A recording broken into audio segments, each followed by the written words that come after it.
Okay, but please go on, bro. You can continue. So yeah, as I loved reading the stories of how everything happened chronologically, and just loved how all these people, they were humans, and they made mistakes, and that Hashem forgave them. And also that Hashem was with them with everything they did. They were blessed, and that helped answer one of my questions, because I always had this question: how everything came to be, how the world came to be, and how what was the purpose of God to create the world? Why did He create the world? And how is God going to make the world wanted it to be, how he wills it to be? So always had all these questions, and so it was about when I was 11 years of age when I started reading the Torah, and I really enjoyed it. And over the course of time, a lot of missionaries started coming, and they started corrupting it, and they started taking it to their guy, and all these corruption and all that. They started telling me that's the way, but I never really took it. It's just a lot of people will try to take that what you have, and will say you're not understanding it the way they want you to understand, how they think it is. So there's a lot of cults out there, especially Christianity, which tries to I would say just deceive. And I would say that a lot of what they do is just to take away the relationship a person wants to have with Hashem, or he wants to know and learn more. And these people, they want to give him a perverted sense of their book. And so that was one of the things that I learned over time, is just that not everyone is going to be knowledgeable in answering the questions. Okay. Are missionaries available next to your area in Agra? Are the missionaries? They're everywhere. They're everywhere. They're everywhere. They're Huh? Yeah. Okay. So just give me 1 minute. Sure. Okay. הוא אומר שהוא מאוד מאוד אהב את הסדר בתנ"ך, שאיך שהדברים כל כך מסודרים מהבריאה, מאדם לנוח, לאברהם, וגם מה שאמר מדרשים, איך שאברהם שבר את כל הפסילים וכל הדברים, והוא מאוד אהב איך שהם אנושיים, איך שכל האנשים בתנ"ך הם בני אדם אנושיים, humans, ואיך שהקדוש ברוך הוא איתם, ואיך שהקדוש ברוך הוא סלח להם, זאת אומרת הם בני אדם שגם מדברים על טעויות, והקדוש ברוך הוא סלח להם, והקדוש ברוך הוא איתם. וזה עזר לו להבין את כל מה שהיה לו קשה תמיד, מגיל 11, למה הקדוש ברוך הוא ברא את העולם, ומה המטרה בבריאת העולם. ופה הוא הבין שיש פה סיפור, שיש פה, התנ"ך מסביר את זה, שהקדוש ברוך הוא, שיש פה מטרה בכל העניין. זה נורא עשה לו טוב, זה עשה לו מאוד מאוד טוב. ויותר מאוחר התחילו להגיע, אבל אז התחילו להגיע מיסיונרים נוצרים, והם ניסו להשחית את הדברים, כאילו להביא את זה למקום שלהם. ומה המשך הראל? כן, זהו, אז כן, אמר שהם מצויים בכל מקום, במיוחד סביב האזור שממנו מגיע. אפשר לשאול אותו איזה שאלה? כן, מה אתה רוצה? איך הוא מגדיר את עצמו? אוקיי, אז שנייה אנחנו נגיד לזה. Okay, so Actually, by finding Hashem, you are returning to your root, right? You are actually coming from an Israelite family, from an Israelite dynasty. Am I right? Ken. Something about your origin.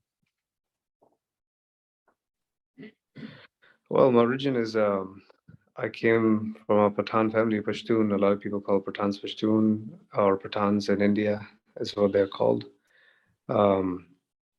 These are warrior tribes who have migrated from Afghanistan from all the way from the 11th century when Sher Shah Suri, the emperor, migrated. So a lot of them migrated to Rajasthan, and then at the time of the Mughals, a lot of them migrated to UP, Uttar Pradesh, and a lot of Mughals and emperors, they needed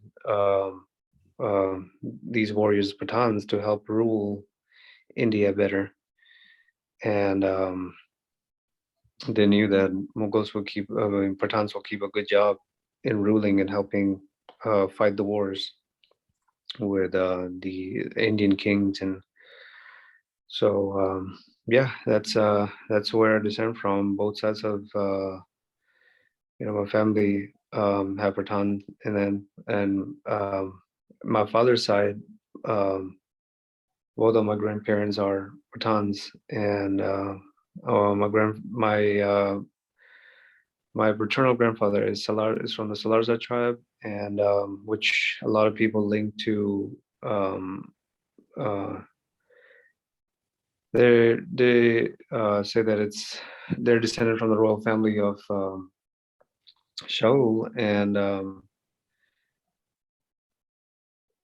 the kings that used to live in Afghanistan. And the other of my grandmother, my maternal grandmother, she's from the tribe of Yusufzai. Literal translation is descendants of Yosef, the prophet. And they have all maintained traditions of Bani-Israel. They're the children of Israel. They don't like being called Jews because of how years of brainwashing by Islam has made them anti-Jewish, but they know their roots is Israel. I mean, they are Israel, and they know the traditions and how they were kicked out of the land. Okay. So just 1 minute. I'm sorry. Sure. מה שאומר זה ככה, בעצם המשפחה שלו במקור מאפגניסטן, הם הובאו להודו על ידי הקיסרים המוגלים. המוגלים לא מונגולים, אבל הם קשורים, כי הם צאצאים, בעצם גם כן צאצאים של זה, והם התאסלמו בהמשך הזמן ואימצו תרבות פרסית, והם אלה שלמשל בנו את הטאג' מהל ועוד כמה מונומנטים באזור צפון הודו. הם סמכו מאוד על הלוחמים הפטנים שלהם. הפטנים הם אנשים מאוד חסונים, והם יודעים כשבטים לוחמים, ולכן הם הביאו אותם לאזור של הודו כדי להשתלט עליה. ובעצם,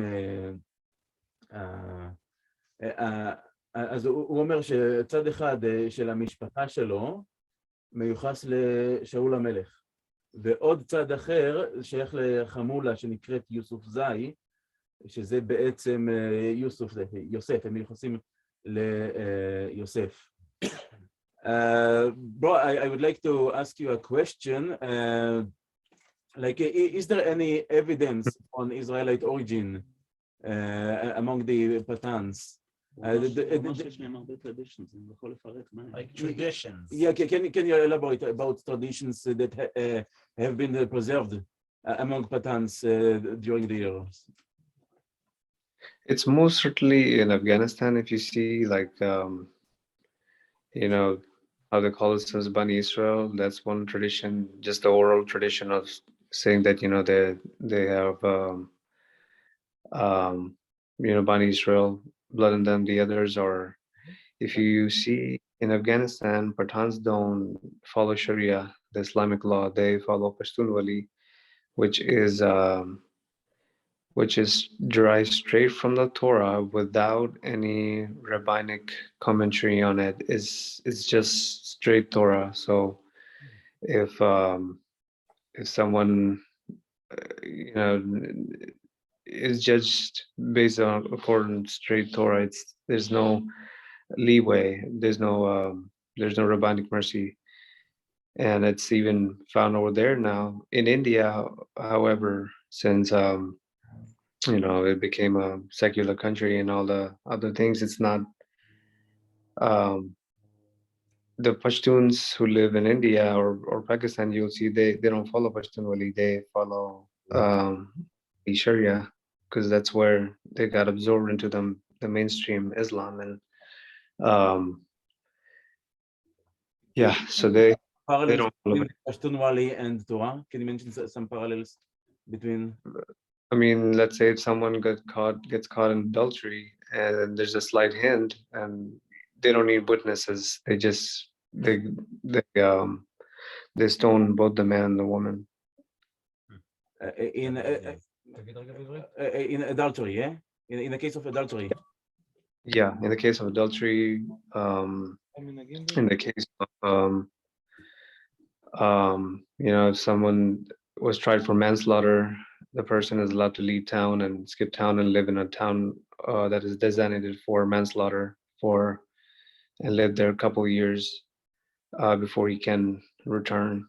So yeah, there's a lot of parallels, you would say. There's a lot of things that we have what is called levirate marriage. So for example, one of my uncles, he passed away 2 years ago, and they were talking about that the uncle who was younger than him, his younger brother, that he should take up his wife and just be married to her, to my aunt, who was the widow. And they don't have that in Islam. I don't know, but levirate marriage is an Israelite custom. Of course, he didn't marry her because he loved someone else, but we have a practice of levirate marriage. Okay. So just 1 minute. בקיצור, אני שאלתי אותו, כאילו, האם יש איזושהי ראייה, איזושהי עובדה להוכחה שהאנשים האלה אכן ממוצא ישראלי, והוא אומר שכן, כי הוא אומר לפטנים יש קוד שנקרא פשטונוואלי, שזה בעצם מאוד מאוד דומה לתורה, בעיקר נצמד לתורה שבכתב, ויש שם כמה דברים, למשל, אז הוא ציין סקילה לנואפים, בלי ידים אבל. והוא גם מציין שיש את המנהג של ערי מקלט לרוצח בשגגה, זה גם מופיע בספר החוקים המסורתי של האומה שלו, ובנוסף אפילו ייבום, משהו שלא מצוי באף מקום אחר, בשום תרבות אסלאמית אחרת, זה לא קיים, בטח שלא בקוראן עצמו, ורק הם מקיימים את זה, כי זה מופיע בספר החוקים הספציפי שלהם. מה זה ייבום? ייבום... שאם בן אדם נפטר זה לא הותיר זרע, שאחיו נושא את האלמנה, האח של הנפטר. כן, הוא אפילו סיפר שדוד שלו עשה את זה, כן. שלו נפטר כן. דוד שלו נפטר והאח צעיר שלו... Can you elaborate some more about any other traditions?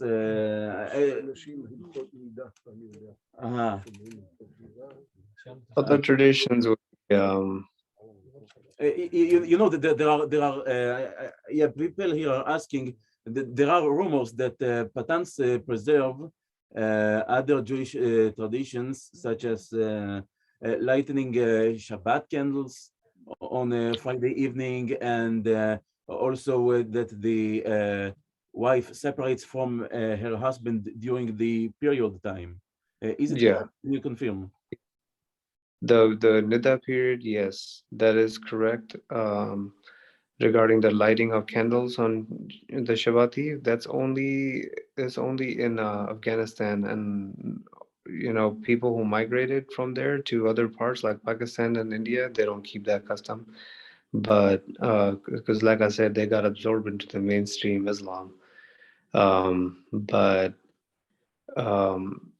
the nida period, when the woman separates during time of her, that's true. That's there. הוא אומר שבאפגניסטן הם עדיין שימרו את המסורת של הדלקת נרות שבת. הפטנים שהיגרו לפקיסטן והודו, אז הם נשאבו לתוך המיינסטרים של האסלאם וכבר לא מדליקים נרות שבת, אבל נידה הוא מאשר שכן. מה לגבי תפילין וברית? שנייה, רגע, אמיר. היה להם גזר דין מוות על מי שמתחתן מחוץ לשבט. זה היה הדרך לשמר שלא יתערבבו השבטים. כמה זה באמת החזיק זה החזיק עד עכשיו, כן. שאל אותו רגע על הגזר דין מוות הזה. זה סיכוי גדול שהם שבדיים יהודים. שאל אותו, Okay, so see, somebody here says that there used to be a tradition among Pathans to kill the death penalty to somebody who marries a non-Pathan Muslim. Can you confirm? That tradition is only, it would be only, you would see that in Afghanistan. But now, as the changing, so Pathans were only allowed to, they always favored, endogamy, that's what's called. They didn't like, that's the entire reason why, I don't know, it's a sense of pride among Pathans, like to maintain their bloodline and not have any other blood. That's why they always, before letting their son marry someone, they check the shijra, which is called a genealogical record of the other family. Wow. Make sure they're Pathan, and also they ask their friends, the community, to make sure they're authentic Pathans before having arranged marriage. This is the custom. I mean, you're looking at 20-30 years ago. Now it's dying off. Everything is dying off because people don't keep shijra anymore. The genealogical records. It's getting less, and nowadays it's just the world is changing. It's זה רשימת של הפטנים. זה נקרא שיג'רה. כן. Yeah, it's not. אפשר עדיין יותר שומרים על זה? כן, אפשר לתרגם את כן. זה עד עכשיו? כן, הוא אומר שלאחרונה הם כבר לא כל כך שומרים, הם נהיים יותר ויותר מודרניים. אבל לא באפגניסטן. כן. זה גם חודר זה המודרנה חודרים גם לאפגניסטן. ואז הם פחות שומרים על ההפרדה. אפשר להפסיק על תפילין וברית מילה. ברית מילה זה כל המוסלמים שאומרים. כן, זה כל המוסלמים, אבל... גיל 13 או גיל 8 זה השאלה. לא, אף מוסלמי לא עושה בגיל 13. הערבים עושים בגיל 7-8. טוב, אבל קיצור, לא נעשה אנתרופולוגיה עכשיו. Brother, so how is the situation now? I mean, how do contemporary Pathans view the Jews? Are there some more Pathans who want to return to their roots and become Jewish again? No. הוא אומר שאם הוא יודע על עוד אנשים שרוצים לחזור לשורשים היהודים, הוא אומר שלא. How do they view Jews? What do they say? What stereotypes are common about Jews among Pathans? They honestly, they don't like them. It's because of the Arab propaganda. First of all, it's the Arab propaganda because of the Palestinians and all that. Because of the Arab propaganda, they don't like them because of that. And the other reason is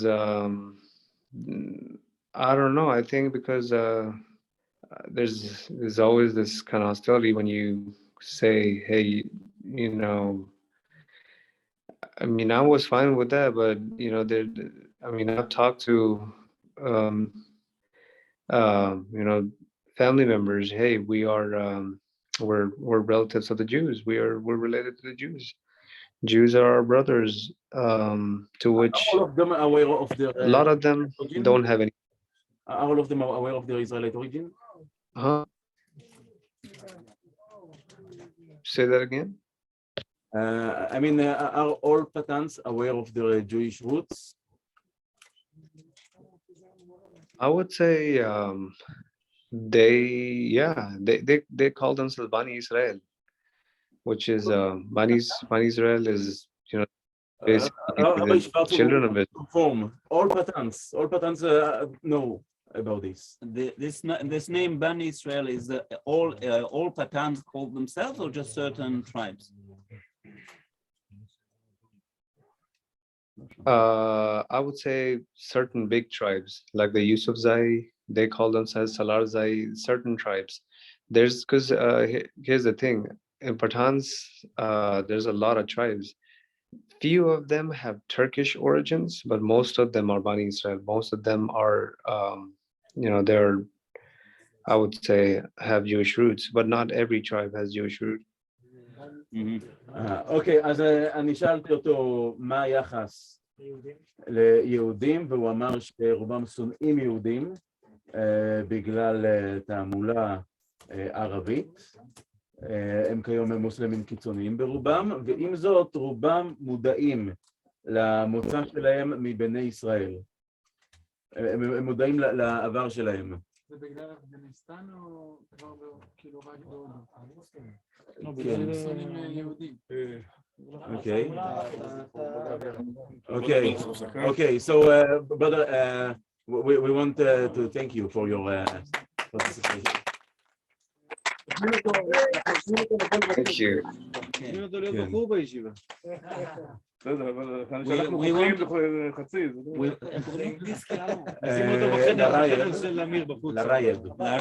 We want to invite you formally to come to our yeshiva in Tel Aviv.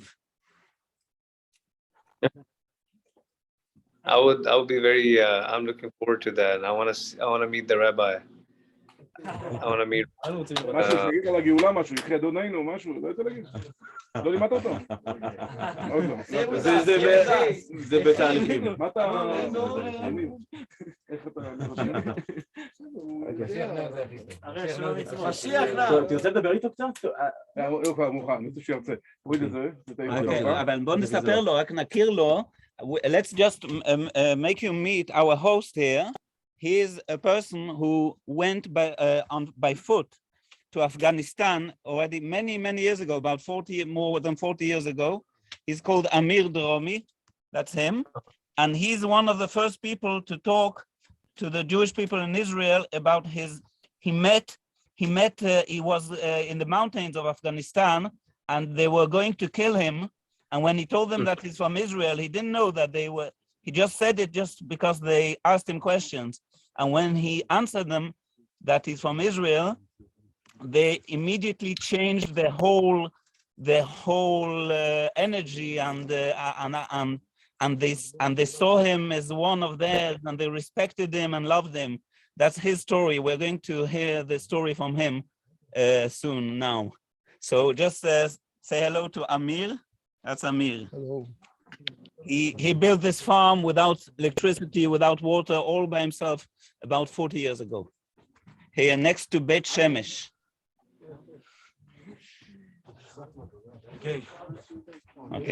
Okay, thanks a lot, brother. I'm very grateful for you. Thank you very much. I'm sorry, I'm having trouble. Yeah, thanks a lot. Yeah, we have to finish now, but I'm very grateful. Thank you very much. הכנתם עוד משהו? אז אתם תתנו את הסיום. אני רוצה להזמין שוב, אתם מאוחר לכם, אתם קצת עייפים ורעבים, לא יודע, זה לא יפה להביא את ההרצאת